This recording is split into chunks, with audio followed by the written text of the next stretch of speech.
Hello guys, welcome to our YouTube channel study with M. आज मैं आप सभी के लिए काफ़ी इंपॉर्टेंट वीडियो लेके आई हूँ। तो देखिए, उत्तराखंड के महत्वपूर्ण एमसीक्यू की हमारी एक सीरीज़ चल रही है जिसका पार्ट 47 आज मैं आप सभी के लिए लेके आई हूँ। इससे पहले इस सीरीज़ के 46 पार्ट्स हमारे YouTube channel study with M पर अपलोड कर दिए गए हैं।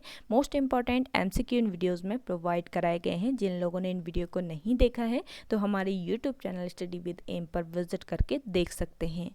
आज की इस वीडियो में हम 20 मोस्ट इंपॉर्टेंट एमसीक्यू डिस्कस करेंगे जो कि आपके आगामी उत्तराखंड पुलिस, पटवारी, लेखपाल, बंदी रक्षक, LDC and other one exam के लिए इंपॉर्टेंट हैं। तो आप सभी लोग हमारी इस वीडियो को स्टार्टिंग से लेकर एंड तक जरूर देखें।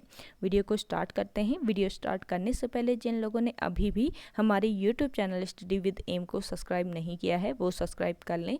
साथ ही साथ बगल में जो बेल आइकन दिख रहा है इसे भी प्रेस कर लें ताकि हम कोई भी वीडियो डालते हैं तो उसका नोटिफिकेशन आपके पास जल्द से जल्द पहुंच जाए। आप सभी लोग हमारे टेलीग्राम चैनल को भी ज्वाइन कर सकते हैं।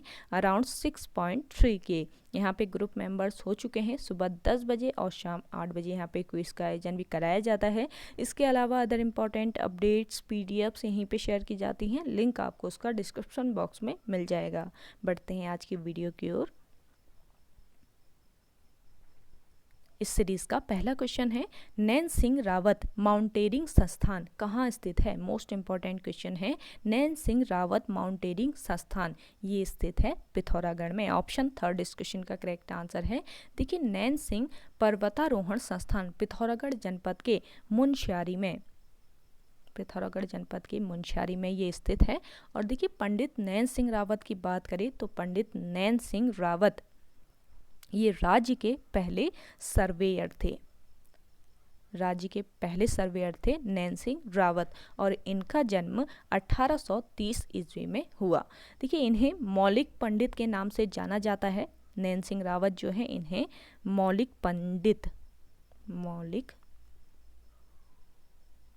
पंडित के नाम से जाना जाता है। नैन सिंह रावत ने वर्ष 1866 ईस्वी में नेपाल सीमा से ल्हासा तक सर्वेक्षण किया और ब्रिटिश सरकार ने इन्हें कंपेनियन ऑफ इंडियन एम्पायर की उपाधि दी। नेक्स्ट क्वेश्चन है,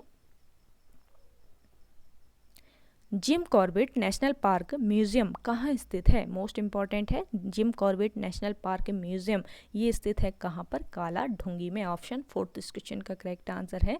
देखिए,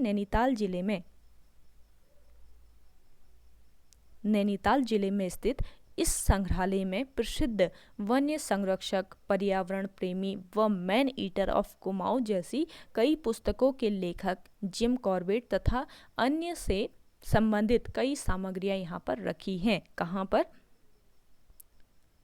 Jim Corbett national park museum जो कि कालाढूंगी में स्थित है। नैनीताल जनपद के कालाढूंगी में ये स्थित है। इसके अलावा देखिए, नैनीताल में एक और म्यूजियम है जिसका नाम है हिमालय म्यूजियम।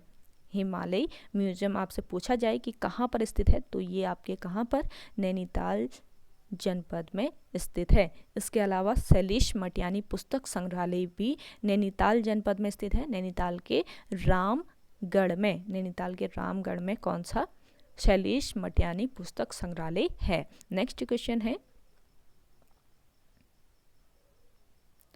रामनगर शहर की स्थापना कब हुई? देखिए, रामनगर शहर की स्थापना हुई वर्ष 1850 ईस्वी में। ऑप्शन फर्स्ट बिल्कुल करेक्ट आंसर है। देखिए, रामनगर को 1850 ईस्वी में कमिश्नर रैमजे ने बसाया था। किसने? कमिश्नर रैमजे ने बसाया था रामनगर को। और रामनगर के पास गर्जिया नामक स्थान पर गर्जिया माता का प्रसिद्ध मंदिर है। और उत्तराखंड विद्यालय शिक्षा परिषद 2008 से रामनगर में है। इसके अलावा देखिए, रामनगर में जुड़वा घाटी, आपसे पूछा जाए कि जुड़वा घाटी कहाँ पर स्थित है तो रामनगर में स्थित है जुड़वा घाटी, ये ध्यान रखेंगे। नेक्स्ट क्वेश्चन है,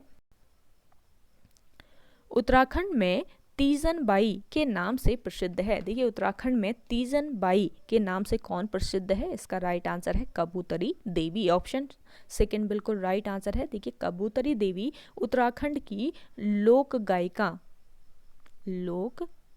गायिका थी कबूतरी देवी, उत्तराखंड की लोक गायिका थी और 70 के दशक इन्होंने रेडियो जगत में अपने लोक गीतों को नई पहचान दिलाई। इनके जन्म की अगर हम बात करें तो इनका जन्म वर्ष 1945 ईस्वी को चंपावत जिले में हुआ। चंपावत जिले में इनका जन्म हुआ वर्ष 1945 ईस्वी में। और उत्तराखंड की तीजनबाई कबूतरी देवी का संबंध किस जनपद से है? तो इसका राइट आंसर हो जाएगा पिथौरागढ़ जनपद से इनका संबंध है, जो कि ऋतु गायन गाने वाली लोक गायिका हैं। ध्यान दीजिएगा, कबूतरी ये ऋतु गायन गाने वाली लोक गायिका है और इनका संबंध है पिथौरागढ़ से। अगला देखिए, राज्य में किसान प्रोत्साहन पेंशन योजना कब लागू की गई? मोस्ट इंपॉर्टेंट क्वेश्चन है। राज्य में किसान प्रोत्साहन पेंशन योजना लागू की गई वर्ष 2014 में। ऑप्शन थर्ड इस क्वेश्चन का राइट आंसर है। देखिए, 5 जून 2014 को किसान पेंशन योजना को कैबिनेट से मंजूरी मिली और 15 अगस्त 2014 को इस योजना की घोषणा हुई थी। इस योजना के तहत 60 वर्ष से अधिक उम्र के किसानों को जिनके पास 2 हेक्टेयर तक की भूमि हो, उन्हें सरकार 1,000 रुपये प्रति माह देगी और यह सुविधा स्वयं की भूमि पर खेती करने वाले किसानों को मिलेगी। अगला देखिएगा, खंगला मेला किस जनपद में लगता है? देखिए, खंगला मेला मोस्ट इंपॉर्टेंट है, ये लगता है कहाँ पर? देहरादून जनपद में। ऑप्शन फोर्थ इस क्वेश्चन का करेक्ट आंसर है। इसके अलावा देखिए, जखोली मेला, जखोली मेला ये कहाँ पर लगता है? ये लगता है आपका देहरादून जनपद में। और गनियात मेला, गनियात मेला ये भी आपके कहाँ पर लगता है? देहरादून में ही लगता है। देहरादून के जौनसार भाबर में लगता है गनियात मेला, जौनसार भाबर में। अगला देखिएगा, उत्तराखंड की काष्ठ शिल्प पुस्तक से संबंधित हैं। आपको बताना है कि उत्तराखंड की काष्ठ शिल्प पुस्तक से कौन संबंधित है। जिन लोगों को आंसर आ रहा है कमेंट सेक्शन में कमेंट कीजिए और वीडियो पसंद आ रही है तो लाइक कर लेना है आपको। जिन लोगों ने अभी भी हमारे YouTube channel study with M को सब्सक्राइब नहीं किया है वो सब्सक्राइब कर लीजिए और वीडियो को ज़्यादा से ज़्यादा शेयर कीजिए अपने दोस्तों के साथ, अपने व्हाट्सएप ग्रुप्स में। और बताइए कि उत्तराखंड की काष्ठ शिल्प पुस्तक से संबंधित कौन है। आपके सामने 4 ऑप्शन दिए हैं, तो ऑप्शन देख के बताएं कि उत्तराखंड की काष्ठ शिल्प पुस्तक से कौन संबंधित हैं। तो इसका राइट आंसर हो जाएगा आपका यशोधर मठपाल। उत्तराखंड की काष्ठ शिल्प पुस्तक से संबंधित हैं डॉक्टर यशोधर मठपाल। देखिए, यशोधर मठपाल, इनका जन्म वर्ष 1939 ईस्वी को अल्मोड़ा के नौला गांव में हुआ। अल्मोड़ा के नौला गांव में इनका जन्म हुआ और उत्तराखंड की काष्ठ शिल्प पर इन्होंने प्रशंसनीय कार्य किया। यशोधर मठपाल ने उत्तराखंड की काष्ठ शिल्प पर प्रशंसनीय कार्य किया। 2005 में इन्हें पद्मश्री पुरस्कार से सम्मानित किया गया। राष्ट्रीय मानव संग्रहालय में ये नौकरी करते थे यशोधर मठपाल। कहाँ पर? राष्ट्रीय मानव संग्रहालय में। और राष्ट्रीय मानव संग्रहालय की नौकरी छोड़कर वर्ष 1983 ईस्वी में इन्होंने नैनीताल के भीमताल में लोक संस्कृति संग्रहालय की स्थापना की। मोस्ट इंपॉर्टेंट पॉइंट है। नेक्स्ट क्वेश्चन देखिएगा, गंगू रमोला का संबंध है। देखिए, गंगू रमोला का संबंध है कहाँ से? गढ़वाल से। ऑप्शन सेकंड बिल्कुल राइट आंसर है। देखिए, टिहरी गढ़वाल के रमोलीगढ़, टिहरी गढ़वाल के रमोलीगढ़ में वीर गणपति कौन था? गंगू रमोला वीर गणपति था। रमोलीगढ़ के टिहरी गढ़वाल के रमोलीगढ़ में वीर गणपति था कौन? गंगू रमोला। गंगू रमोला ने सेम मुखेम में 7 मंदिरों का निर्माण करवाया था और इसके 2 पुत्र थे। ध्यान दीजिएगा, गंगू रमोला जो था ये इसके कितने पुत्र थे? 2 पुत्र। इन पुत्रों के नाम क्या क्या थे ये आप कमेंट सेक्शन में कमेंट कीजिएगा। अगला देखिए, गोविंद वल्लभ पंत कृषि विश्वविद्यालय की स्थापना किस वर्ष की गई थी? मोस्ट इंपॉर्टेंट है। गोविंद वल्लभ पंत कृषि विश्वविद्यालय ये कहाँ पर स्थित है? पंतनगर में स्थित है गोविंद वल्लभ पंत कृषि विश्वविद्यालय और इसकी स्थापना कब हुई? वर्ष 1960 ईस्वी में गोविंद वल्लभ पंत कृषि विश्वविद्यालय की स्थापना हुई। और देखिए 17 नवंबर 1960 ईस्वी में 17 नवंबर 1960 ईस्वी में नेहरू जी ने पंतनगर में देश का पहला कृषि विश्वविद्यालय की स्थापना की, देश के पहले कृषि विश्वविद्यालय की स्थापना की। और वर्ष 1972 ईस्वी में विश्वविद्यालय का नाम बदलकर गोविंद वल्लभ पंत के नाम पर रखा गया। पंतनगर विश्वविद्यालय के प्रथम कुलपति कौन थे? तो नोट कर लीजिएगा, Anthony Parker Stevenson. Anthony Parker Stevenson Pantnagar विश्वविद्यालय के प्रथम कुलपति थे और देश में हरित क्रांति लाने का श्रेय पंतनगर विश्वविद्यालय को जाता है। मोस्ट इंपॉर्टेंट पॉइंट है, ध्यान दीजिएगा। नेक्स्ट क्वेश्चन है, वीडियो को ज़्यादा से ज़्यादा शेयर कीजिए, जल्दी से आप शेयर कर दीजिए, फिर आगे बढ़ते हैं। ज़्यादा से ज़्यादा लोगों तक पहुंचानी है ये वीडियो, तो आप सभी लोगों से मेरा रिक्वेस्ट है कि ज़्यादा से ज़्यादा शेयर कर दीजिए, फिर सेशन को आगे बढ़ाते हैं।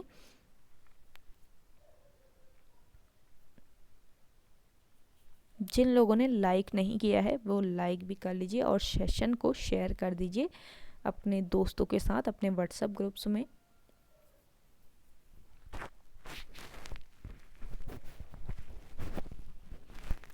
चलिए बढ़ते हैं। भारतीय स्वतंत्रता के बाद पहले भारतीय कुमाऊं कमिश्नर कौन थे? तो देखिए भारतीय स्वतंत्रता के बाद, भारत की स्वतंत्रता के बाद भारतीय कुमाऊं कमिश्नर थे कौन? के.एल. मेहता। ऑप्शन सेकंड बिल्कुल राइट आंसर है। देखिए कुमाऊं के कुल 23 ब्रिटिश कमिश्नर, ध्यान दीजिएगा, कुमाऊं के कुल कितने ब्रिटिश कमिश्नर? 23 ब्रिटिश कमिश्नर व एक भारतीय कमिश्नर रहा। और ये भारतीय कमिश्नर कौन थे? के.एल. मेहता। कुमाऊं में स्वतंत्रता के बाद वर्ष 1947 ईस्वी से 1948 ईस्वी तक के.एल. मेहता ने कुमाऊं कमिश्नर का पद संभाला। मई 1815 ईस्वी में, ध्यान दीजिएगा, मई 1815 ईस्वी में गार्डनर जो हैं, एडवर्ड गार्डनर ब्रिटिश कुमाऊं के प्रथम कमिश्नर नियुक्त हुए थे। कब? मई 1815 ईस्वी में एडवर्ड गार्डनर कुमाऊं के प्रथम कमिश्नर नियुक्त हुए, जिनका कार्यकाल मात्र 9 महीने का था। 9 महीने का एडवर्ड गार्डनर का कार्यकाल रहा। ब्रिटिश कुमाऊं का 23वां कमिश्नर कौन है? अगर ये पूछा जाता है आपसे तो ब्रिटिश कुमाऊं का 23वां कमिश्नर कौन था? डब्ल्यू फिनले ब्रिटिश कुमाऊं का 23वां कमिश्नर था, जो कि 1943 ईस्वी से लेकर 1947 तक पद पर बना रहा। ये ध्यान रखेंगे। अगला क्वेश्चन देखिए, पर्यावरण मित्र योजना सर्वप्रथम 2006 में कहाँ शुरू की गई थी? मोस्ट इंपॉर्टेंट क्वेश्चन है। पर्यावरण मित्र योजना सर्वप्रथम 2006 में शुरू की गई, कहाँ पर? श्रीनगर में। ऑप्शन सेकंड बिल्कुल राइट आंसर है।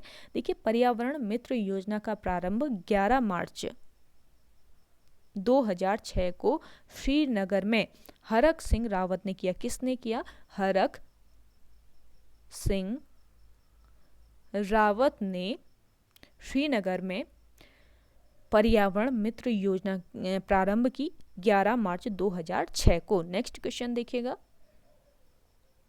नमामि गंगे अभियान की शुरुआत कब हुई? देखिए आज के सेशन में मोस्ट इंपॉर्टेंट क्वेश्चन रखे गए हैं जो कि आपके आगामी सभी उत्तराखंड एग्जाम के लिए इंपॉर्टेंट रहने वाले हैं, तो सेशन को शेयर कीजिएगा ज़्यादा से ज़्यादा लोगों के साथ।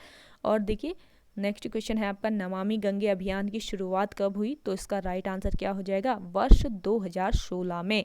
आप हर क्वेश्चन देखिए, बहुत कम क्वेश्चन की क्वांटिटी रखी जाती है ताकि आपको अच्छे से समझ, बहुत ज़्यादा एक दिन में बहुत ज़्यादा समझने से तो भूल भी जाते हैं हम, तो इसलिए क्वांटिटी कम रखी है और आपको डिटेल बहुत अच्छे से इसलिए समझाया जाता है ताकि आपको याद हो जाए। तो देखिए इन सब जो पॉइंट्स आपको यहाँ पे बताए जा रहे हैं इनको आप नोट डाउन कर लीजिएगा। ये जो क्वेश्चन है आपके मोस्ट इम्पॉर्टेंट है, आपके आगामी एग्ज़ाम के लिए काफ़ी हेल्प मिलेगी। उत्तराखंड पुलिस का एग्ज़ाम होगा अभी और इसकी जो फिज़िकल है अप्रैल में होने वाला है। साथ ही साथ इसका रिटर्न भी जल्दी करा दिया जाएगा आयोग के द्वारा। तो उत्तराखंड पुलिस वाले स्पेशली तैयार रहें, और साथ में अभी बहुत एग्ज़ाम होने वाले हैं आपके उत्तराखंड के, तो तैयारी में लगे रहें आप सभी लोग। तो देखिए, नमामि गंगे अभियान की शुरुआत कब हुई, मोस्ट इम्पॉर्टेंट ये क्वेश्चन है। तो इस अभियान की शुरुआत हुई 2016 को। हर क्वेश्चन का आप आंसर कमेंट सेक्शन में कमेंट देने की कोशिश कीजिएगा। जिन लोगों को जो भी आंसर आ रहा है, हर क्वेश्चन पहले कोशिश करें कि हर क्वेश्चन का आंसर आप कमेंट सेक्शन में कमेंट कीजिए। ज़्यादा से ज़्यादा लोग कीजिएगा, 1-2 लोगों के लिए नहीं है ये इंस्ट्रक्शन। सभी लोग, जितने व्यूवर भी हमारे इस सेशन को फॉलो करते हैं, तो उनसे रिक्वेस्ट रहेगा मेरा कि वीडियो में एंड तक बने रहेगा और आप अपना क्वेश्चन ज़रूर आंसर जो है ये कमेंट सेक्शन में कमेंट ज़रूर कीजिए। देखिए, नमामि गंगे अभियान की शुरुआत हुई 2016 में। 7 जुलाई 2016 को 7 जुलाई 2016 को हरिद्वार में नमामि गंगे अभियान शुरू हुआ। कहाँ पर इसकी शुरुआत हुई, किस डेट को, बाय डेट भी आप जरूर याद रखिएगा। कभी कभी डेट पूछ दिया जाता है आयोग द्वारा। तो 7 जुलाई 2016 को हरिद्वार में नमामि गंगे अभियान शुरू हुआ, और नमामि गंगे अभियान के तहत भागीरथी, अलकनंदा, गंगा व मंदाकिनी नदियों को शामिल किया गया है। किन किन नदियों को इनमें शामिल किया गया है ये भी आपको पता रहना चाहिए। भागीरथी, अलकनंदा, गंगा व मंदाकिनी नदियों को इसमें शामिल किया गया है।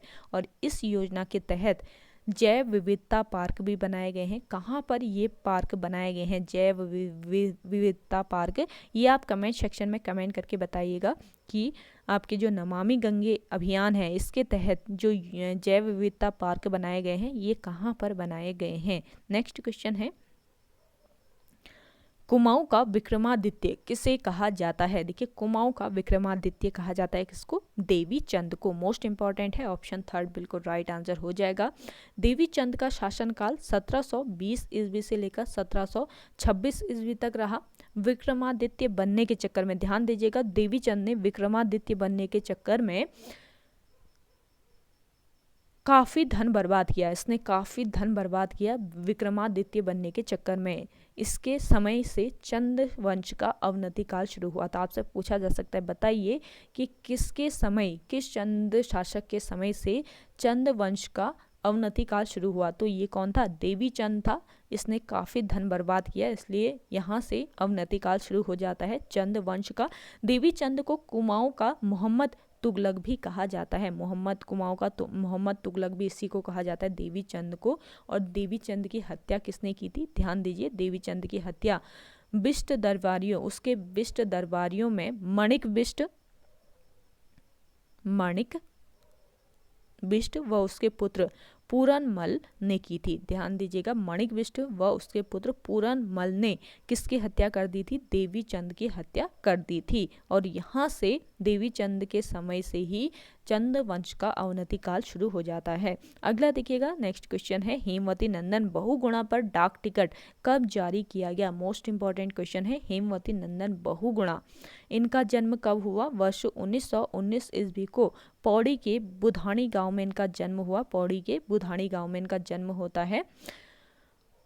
और ये धरती पुत्र या हिमपुत्र के नाम से विख्यात है, हेमवती नंदन बहुगुणा। और इन्होंने 1979 ईस्वी में 1979 ईस्वी में लोकतांत्रिक समाजवादी पार्टी का गठन किया। और इंडियन नाइज होम इनकी ही पुस्तक है, हेमवती नंदन बहुगुणा की। और इनके नाम पर डाक टिकट कब जारी हुआ, तो इसका राइट आंसर हो जाएगा वर्ष 2018 में। वर्ष 2018 में हेमवती नंदन बहुगुणा के नाम पर डाक टिकट जारी किया गया था। 2004 की बात करें तो 2004 में पंडित नैन सिंह रावत के नाम पर डाक टिकट जारी हुआ 2004 में। 1965 ईस्वी में किसके नाम पर हुआ, गोविंद वल्लभ पंत के नाम पर 15 पैसे का डाक टिकट जारी हुआ था 1965 ईस्वी में। और 2015 की बात करें तो 2015 में किसके नाम पर, सुमित्रा नंदन पंत के नाम पर डाक टिकट जारी किया गया। तो ये मोस्ट इंपॉर्टेंट पॉइंट है, इन्हें नोट डाउन जरूर कीजिएगा।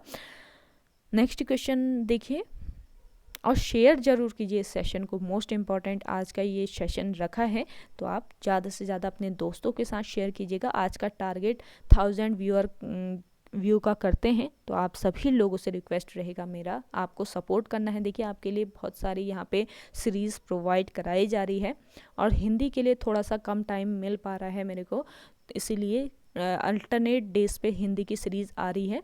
तो आप थोड़ा सा ये मैनेज कर लीजिए। जिस दिन थोड़ा सा देखेंगे कि टाइम थोड़ा सा निकाल के आपके लिए डेली प्रोवाइड कराने की कोशिश की जाएगी हिंदी की सीरीज़ भी। तो आप सभी लोग सपोर्ट ज़रूर कीजिएगा स्टडी विद एम को, और ज़्यादा से ज़्यादा एक दिन में कम से कम 1000 लोगों ने वीडियो देखनी चाहिए ना, तभी तो मेहनत का थोड़ा सा ठीक रहेगा, हमें भी मोटिवेशन मिलेगा कि वीडियो लानी है। डेली कोशिश करते हैं कि डेली आपको प्रोवाइड कराई जाए ये सीरीज़। तो आप सभी लोगों से रिक्वेस्ट रहेगा मेरा कि थोड़ा सा आप लोग सपोर्ट ज़रूर कीजिए। एक दिन में कम से कम 1000 व्यू तो आने ही चाहिए, तो तभी इन सब मेहनत का कोई फ़ायदा है, वरना तो कोई फ़ायदा है नहीं ना। तो आप सभी से रिक्वेस्ट रहेगा कि शेयर कीजिए इस सेशन को, ज़्यादा से ज़्यादा शेयर कीजिए आप सभी लोग। अगला देखिएगा, बाजपुर शहर किस नदी के तट पर स्थित है? बाजपुर शहर जो है ये किस नदी के तट पर? धोमा नदी के तट पर स्थित है। ऑप्शन फर्स्ट इस क्वेश्चन का राइट आंसर है। देखिए धोमा नदी के तट पर स्थित है बाजपुर शहर, और उधम सिंह नगर जिले में, किस जिले में? उधम सिंह नगर जिले में स्थित है बाजपुर, जो कि धोमा नदी के तट पर स्थित है। और उसका पुराना नाम की बात करें तो आप सभी लोग कमेंट करके बताएं कि बाजपुर का पुराना नाम क्या है। जिन लोगों को आंसर आ रहा है बताइए। कई बार मैं आपको बता चुकी हूँ कि बाजपुर का पुराना नाम क्या है। जिनको आ रहा है तो कमेंट सेक्शन में कमेंट कीजिए बाजपुर का पुराना नाम। और देखिए बाजपुर नगर किसने बसाया था? बाज बहादुर चंद ने, बाज बहादुर चंद ने ये बसाया था बाजपुर शहर, ये ध्यान रखेंगे। बाजपुर में 1959 ईस्वी में, बाजपुर में 1959 ईस्वी को पहली सहकारी चीनी मिल स्थापित की गई थी, जो कि देश में प्रथम चीनी मिल थी। ये ध्यान रखेंगे कहाँ पर देश की प्रथम चीनी मिल कहाँ पर है, ये पूछा जाए तो बाजपुर आपका करेक्ट राइट आंसर हो जाएगा। और देखिए कब इसको स्थापित किया गया था? 1959 ईस्वी में स्थापित किया गया था। अगला देखिएगा, हरिद्वार नगर पालिका की स्थापना किस वर्ष की गई थी? मोस्ट इंपॉर्टेंट है, हरिद्वार नगर पालिका की स्थापना की गई थी कब? वर्ष 1868 ईस्वी में। ऑप्शन फर्स्ट बिल्कुल राइट आंसर है। और हरिद्वार जिले के गठन की बात करें तो 28 दिसंबर 1988 ईस्वी को हरिद्वार जिले का गठन किया गया था। बात करें देहरादून नगर पालिका की तो 1867 ईस्वी में, 1867 ईस्वी में देहरादून नगर पालिका बनाई गई थी। और वर्ष 1842 ईस्वी में मसूरी नगर पालिका का गठन हुआ, और यह राज्य की सबसे पुरानी नगर पालिका परिषद है। आपसे पूछा जाए कि बताइए राज्य की सबसे पुरानी नगर पालिका परिषद कौन सी है, तो आप तो बता देंगे कि ये नगर पालिका परिषद मसूरी नगर पालिका परिषद है। तो इसकी स्थापना, गठन कब हुआ ये भी पता रहना चाहिए आपको। तो वर्ष 1842 नोट कर लीजिए, वर्ष 1842 ईस्वी में मसूरी नगर पालिका परिषद का गठन हुआ, ये ध्यान रखना है आपको। नेक्स्ट क्वेश्चन देखते हैं। नेक्स्ट है, अनिल जोशी को पद्मश्री सम्मान किस वर्ष मिला? देखिए अनिल जोशी को पद्मश्री सम्मान मिला वर्ष 2006 में। ऑप्शन थर्ड बिल्कुल राइट आंसर है। अनिल जोशी एक पर्यावरणकर्ता व समाज सेवी है, जिनका संबंध कहाँ से है? कोटद्वार पौड़ी से इनका संबंध है। इन्होंने पर्यावरण अध्ययन और संरक्षण संगठन यानी हेस्को की इन्होंने स्थापना की। ध्यान दीजिएगा, हेस्को का फुल फॉर्म होता है पर्यावरण अध्ययन एवं संरक्षण संगठन, और इसकी स्थापना की अनिल जोशी ने। और हेस्को की स्थापना, देखिए हेस्को की स्थापना किस वर्ष हुई ये आप कमेंट कीजिएगा। हेस्को देहरादून में एक गैर सरकारी संगठन है। और देखिए जोशी जी ने एक आंदोलन का नेतृत्व भी किया था। ये कौन सा आंदोलन है ये आप कमेंट करके बताइएगा। जिनको आंसर नहीं आ रहा है वो भी आप कमेंट कर सकते हैं कि हमें नहीं आ रहा है, तो आपको कमेंट के माध्यम से इसका करेक्ट आंसर प्रोवाइड करा दिया जाएगा। अगला देखिए, पंवाली कांठा केदार यात्रा कितने किलोमीटर की यात्रा है? मोस्ट इंपॉर्टेंट है, पंवाली कांठा केदार यात्रा ये 29 किलोमीटर की यात्रा है। यह यात्रा कहाँ से कहाँ तक जाती है? टिहरी से लेकर केदारनाथ तक ये यात्रा जाती है और ये 29 किलोमीटर की यात्रा है, जो कि किस माह में होती है? अगस्त से सितंबर माह में होती है पंवाली कांठा केदार यात्रा। नेक्स्ट क्वेश्चन है, 1857 में क्रांतिवीर नामक संगठन की स्थापना किसने की? मोस्ट इंपॉर्टेंट है। देखिए, क्रांतिवीर नामक संगठन की स्थापना कब हुई? 1857 में हुई और इसकी स्थापना की कालू मेहरा ने। ऑप्शन फर्स्ट बिल्कुल राइट आंसर है। देखिए, कालू मेहरा उत्तराखंड का प्रथम स्वतंत्रता सेनानी इनको माना जाता है, कालू मेहरा को, और इनका जन्म 1831 ईस्वी को चंपावत जिले में हुआ। चंपावत जिले में इनका जन्म हुआ। 1857 की क्रांति के समय कुमाऊं में क्रांतिवीर नामक गुप्त संगठन कालू मेहरा ने चलाया था और कुमाऊं में गुप्त संगठन चलाने के लिए इन्हें अवध के नवाब वाजिद अली शाह ने प्रेरित किया। चलिए लास्ट क्वेश्चन देखते हैं आज की सीरीज का। शिवदेव जोशी को बख्शी की उपाधि किसने दी थी? देखिए, शिवदेव जोशी जो हैं इनको बख्शी की उपाधि दी किसने?